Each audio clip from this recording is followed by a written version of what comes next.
Welcome to TNC. This is Santos going in on the Mikey Garcia versus Robert Easter Jr. card. Well, I'm just focusing on the main fight. So let's see. Again, trying to stay unbiased. Yeah, I got my favorite in the fight. Going with who most people are going with, which is Mikey Garcia. I'm going with him for the same reason everybody is. Look at the eye test. Robert Easter Jr.'s best wins have been controversial, while Mikey's have just about always looked dominant. So let's see. You got Robert Easter Jr., tall as hell.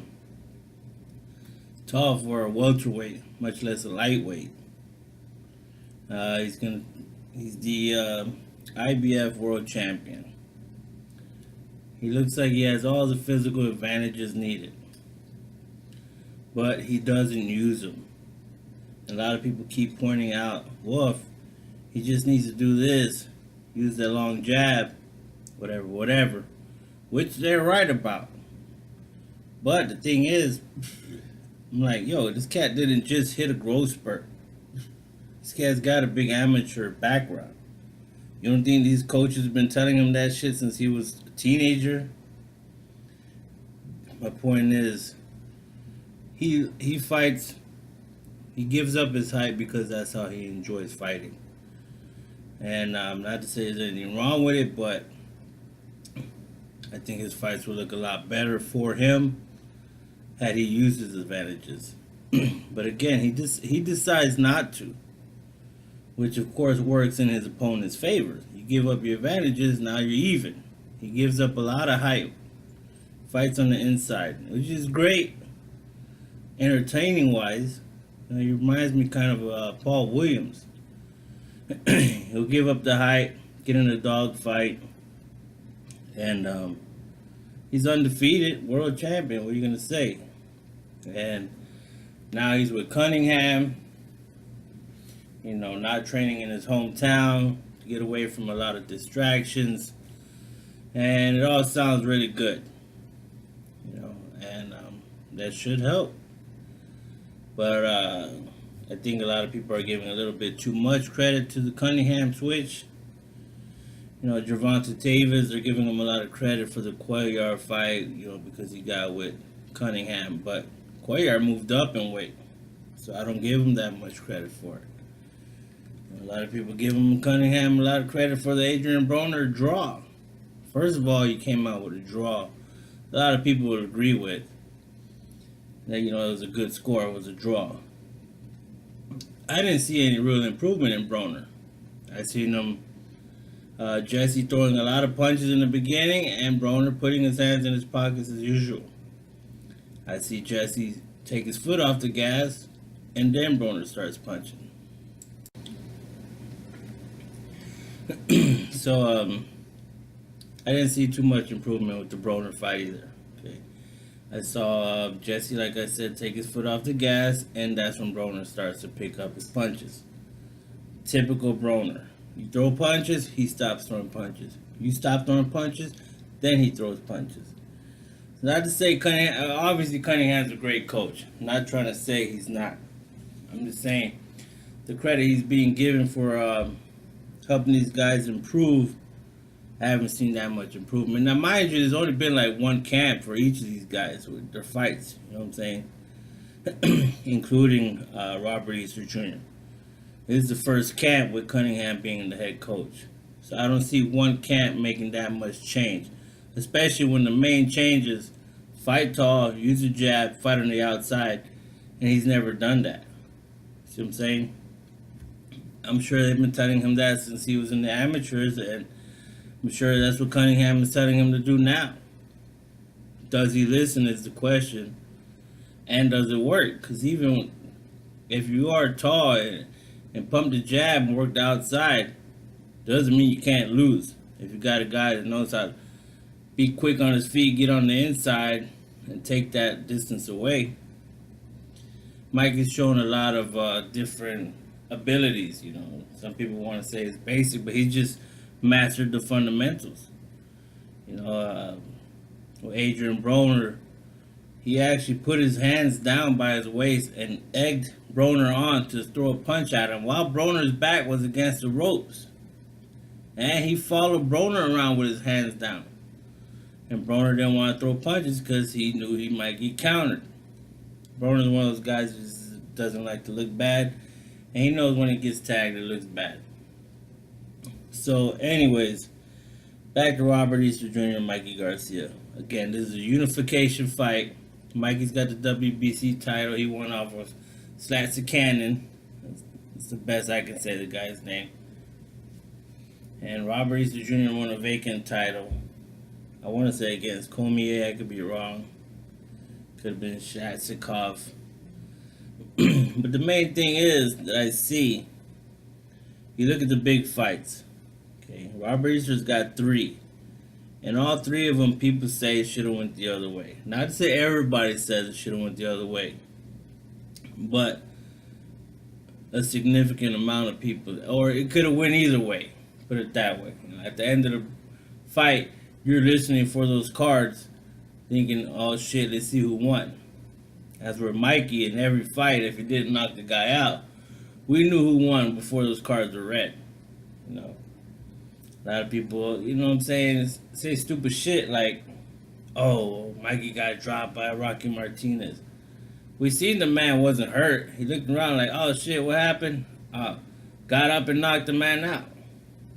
You know what I'm saying? And he didn't knock out Adrian Broner or Sergey Lipinets. So what makes you think he's gonna knock out Robert Easter Jr.? Adrian Broner was a welterweight world champion. Sergey Lipinets was a junior welterweight world champion. And you know those fucking Russians are tough as shit, man. So Robert Easter Jr. is a lightweight. He's never been hit by somebody from 140 and up. Where Mikey has and is taking him. And without being wobbled and rocked, Sergey Lipinets landed some hard-ass shots on him. He didn't stumble, he didn't wobble, he stayed there, stood his ground, and traded shots with the man. And dropped him. Same shit with AB. AB caught him clean. He still didn't beat him, he was still a dominant performance by Mikey. Mikey didn't let it affect his game plan at all. So like I said, I'm going with the same cat that most people are picking for the same reason that most people are saying it. You look at their fights and how well they look in them. Mikey looks great every fucking time you see him. I mean, it's just simple as that. And Robert Easter Jr. gives away his physical advantages and doesn't look so hot and looks very beatable. Especially with Fortuna. Yeah, I know Fortuna is skilled. Don't get me twisted. But with those physical advantages, it's crazy to watch that fight and see this guy with that much height have so many problems with a guy that much shorter than him. I mean, it's almost like that advantage just wasn't there. I mean, he doesn't turn it off and on. He just doesn't use the advantages.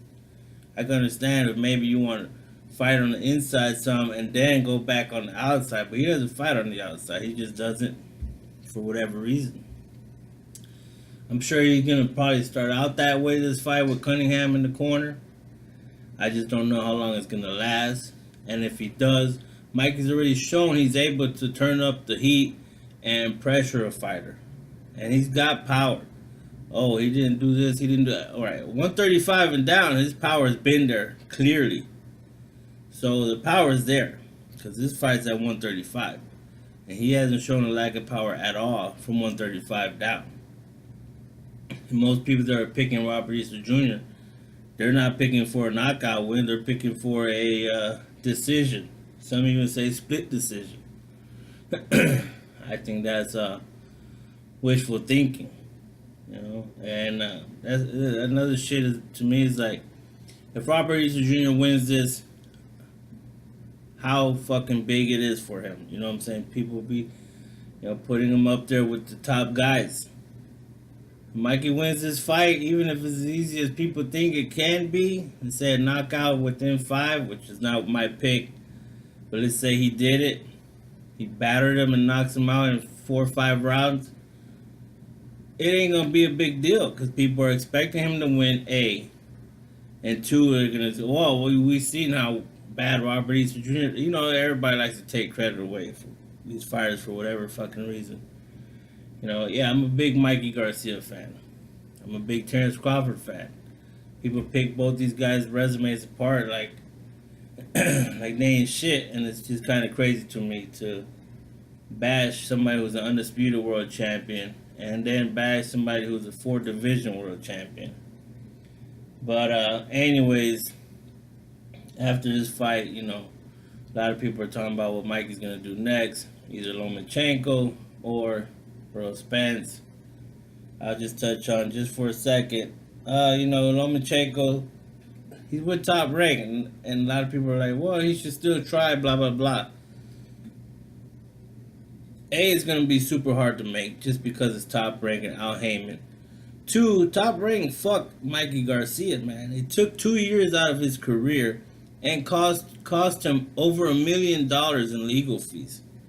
And he's supposed to go out of his way to make sure Top Rank gets a big ass card. You know what I'm saying? Because Mikey's a fucking name. So he's supposed to go out of his way to help Top Rank make all this money when they robbed him out of 2 years and over $1 million. You know what I'm saying? I'm like, fuck that. I agree with him. Why work with somebody that robbed you like that? With Bob Arum. And whatever that happens, you know, he's calling out Earl Spence. I don't want to see the fight either. I think Earl will beat him, surely due to size. Not that Earl's any better skilled or anything at all like that. Surely due to size. Just like Brook with Triple G. Brook had more skills than Triple G. It's just too much size difference to make up, man. So, yeah, I don't want to see the fight. I think there are some welterweights he can beat. And with his name being what it is, he can make some. You know, like do the Jesse Vargas fight. Or Danny Garcia would have been great, but I don't know if he's going to be able to beat Sean Porter or not. He'd probably be a lot more likely to make that fight if he loses to Sean Porter. Because he'll be looking for another name fight. And, I mean, there's Amir Khan. There's Terrence Crawford there, too, obviously. But, however, that's a top-ranked fighter. You know, people got all the excuses in the world for Spence not to fight Crawford due to top rank and Al Heyman. But when it comes to Mikey, he's supposed to be able to fight every top-ranked fighter. He's with Al Heyman, too. I don't understand why people are like, well, he should fight this top-ranked guy. He should fight that top-ranked guy. Earl Spence fight Crawford. Well, he can because, you know, he's with Top Rank. How the fuck is that? So anyways, I'm just getting on my shit about other channels that I see. Clearly hating. You know, I don't like to make it about a race thing, but clearly some guys are. You know what I'm saying? Just call a duck, man. Call a spade. That's real shit, man. You know, I ain't bringing in that fucking race shit. I'm being non-biased.